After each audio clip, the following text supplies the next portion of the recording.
Pour ne rater aucune de nos vidéos, n'oubliez pas de vous abonner et d'activer la cloche. Pour moi, le plus important, c'est quand souvent le ministre des Finances apporte les chiffres.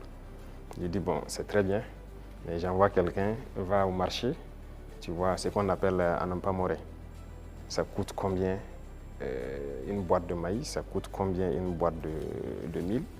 Et va aussi dans tel, je prends les informations. Si le coût a baissé, on sait qu'il y a un impact sur la population. C'est ça qui est le plus important. Donc ce travail, on le fait constamment et les services de renseignement même sont mis à contribution pour qu'on ne dise pas un chiffre macroéconomique qui a une croissance de voilà, 1,5, mais qu'il n'y ait pas d'impact au niveau des couches vulnérables surtout. Donc on continuera cette progression s'il plaît à Dieu. Monsieur le Président, si la volonté c'est de soulager davantage le panier de la ménagère et améliorer le pouvoir d'achat du consommateur, peut-être faut regarder du côté de la SONABI, la Société nationale burkinabé d'hydrocarbures, que vous avez trouvé déficitaire en fin 2022 et qui est aujourd'hui pratiquement sur liquide, parce que c'est la championne des sociétés d'État. C'est la moitié des bénéfices de 2024 réalisés par les sociétés d'État. Est-ce qu'il ne faut pas maintenant diminuer le prix du carburant? D'accord, merci. Je pense que c'est une question que les gens peuvent se poser. C'est très bien, on a fait des progrès, mais quand est-ce qu'on a équilibré et qu'on a commencé à avoir des bénéfices? Qu'est-ce qu'on a fait? Ça, c'est très important à comprendre. Et l'autre chose, c'est que est-ce que ces bénéfices ne participent pas à quelque chose d'autre au profit donc, des populations? Je prends un exemple. On est en train de créer des brigades de construction des routes au niveau de chaque région. Vous voyez notre réseau routier? Déjà, ce qui est existant est dégradé, même la RN1. Si vous quittez ici jusqu'à, surtout la zone de Kokologo et tout ça, c'est carrément dégradé. Ça veut dire qu'on a un besoin important d'investissement dans le secteur des infrastructures routières. Et la SONABI doit participer beaucoup. Je viens de leur confier cette nouvelle mission parce que le carburant qui va ravitailler les différentes brigades, même le bitume et tout ça, la SONABI va devoir s'en charger. Si on baisse, le rythme va baisser. Mais vous voulez qu'on aille vite ou pas? Et il y a aussi une question de, je ne dirais pas de comparaison. Vous voyez, le carburant se retrouve moins cher au Burkina que certains pays côtiers. Nous, on part chercher le carburant là-bas, on fait le transport jusqu'au Burkina, mais c'est moins cher par rapport à ces pays. Vous pouvez expliquer ça? Si on doit monter à leur niveau, on fera beaucoup de marge. Et là même, je peux vous dire qu'on pourra bitumer beaucoup plus de routes qu'on le pense. Mais on garde toujours comme ça parce qu'on veut aller vite. Aujourd'hui, vraiment, il faut remercier le peuple et les amis du Burkina Faso. Beaucoup de gens contribuent, par exemple, la façon Mebo pour embellir les villes, pour faire les routes et tout ça. Mais à un moment donné, le gouvernement aussi, d'abord, a commencé par financer, mais on va devoir financer pour que le rythme continue. Donc c'est une symbiose entre nous et le peuple. Et je pense que s'ils comprennent l'effort qu'on fait, là où leur argent part, les gens doivent comprendre que bon, on peut rester sur cette ligne. Quand on atteindra un objectif donné, on va pouvoir baisser, ça c'est logique. Personne ne va être riche et vouloir que ses enfants vivent dans la misère, si je peux dire ainsi. Donc les richesses seront partagées, mais nous avons du retard et on doit rattraper le retard. Tout de suite, par exemple, je vous disais qu'on ne peut pas continuer à payer l'équipement militaire, il faut qu'on produise. Et pour produire, vous avez besoin de construire des usines. Vous n'irez pas quelque part demander un prêt pour construire une usine de ce genre ou quoi. Non, personne ne va vous donner ça. Même les équipements qui constituent même l'usine, personne même ne veut vous vendre. Donc ça, c'est à l'interne. Il y a beaucoup de choses qu'on fait. On ne vous donnera pas de prêt pour ça. Et regardez tous ces équipements de façon merveilleuse ou quoi.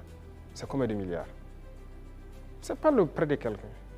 C'est l'argent du contribuable. Donc ce sont des choses, nous-mêmes on a souhaité pour aller vite. Vous croyez que si j'avais un prêt de 200 milliards en 2023, moi j'équipais tout le Burkina Faso en 2023? Mais personne ne veut vous donner des prêts sur ce volet-là. Donc finalement, c'est l'argent du peuple qui équipe le peuple. Donc il y a beaucoup de domaines, on le fait nous-mêmes. Donc ça a besoin d'un minimum de sacrifices. Quand on va atteindre le niveau, ne soyez pas surpris. Dès qu'on se sentira que voilà, on peut le faire, on va le faire. Alors, Excellence, dans le secteur des infrastructures, avec l'ONBA, Faso Mebo, tout comme dans les industries avec Faso Kosam, les usines de tomates, la SM Sosico, les mines l'État est de plus en plus présent. Est-ce que l'État n'est pas en train de se substituer au privé? Ah, ça c'est une très bonne question. Alors, il faut faire un choix. Ça c'est une chose. Et l'autre chose, il ne faut pas voir ça comme ça. Le privé a toujours des domaines d'activité. Mais il faut avoir cette capacité de s'adapter. Il y a des choses qui doivent revenir à l'État. Mais c'était donné au privé, pourquoi?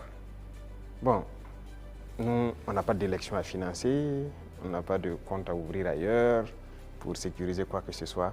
Ça ne nous intéresse pas tout ça. Donc ça fait que nos rapports avec le privé sont de plus en plus sains. Chacun fait ce qu'il doit faire, paye ses impôts qu'il doit payer. Et nous les disons chaque fois de s'adapter.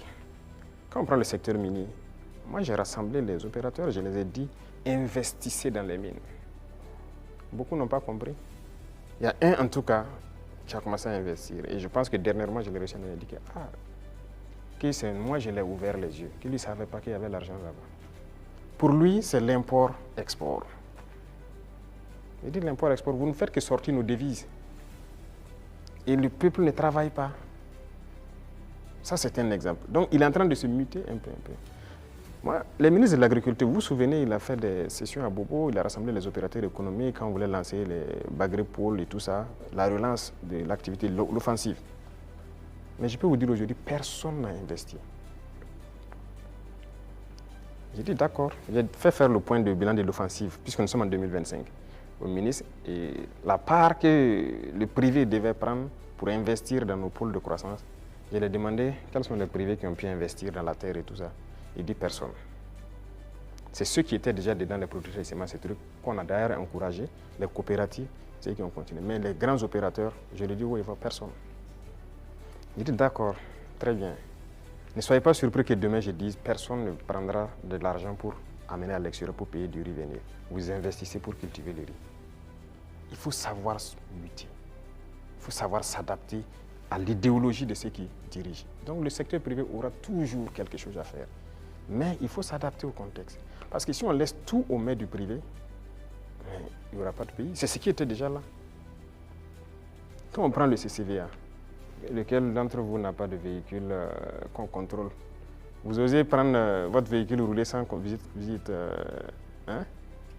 contrôle technique? La police va vous arrêter. La police, c'est qui? C'est le peuple qui paye, c'est ceux qui sont mandatés pour faire cette police par le peuple.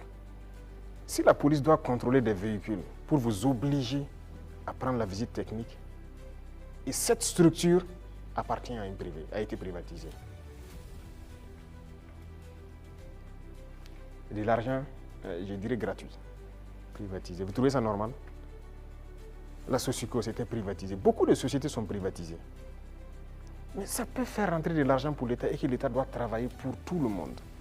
Si vous privatisez tout, on fait quoi? L'État gagne l'argent où? On ne veut pas construire notre pays? On veut rester comme ça, dans ce qu'on connaît là? Nous, on veut construire. On veut produire, on veut que tout le monde vive bien et en paix. On veut voir nos enfants dans d'autres types d'écoles.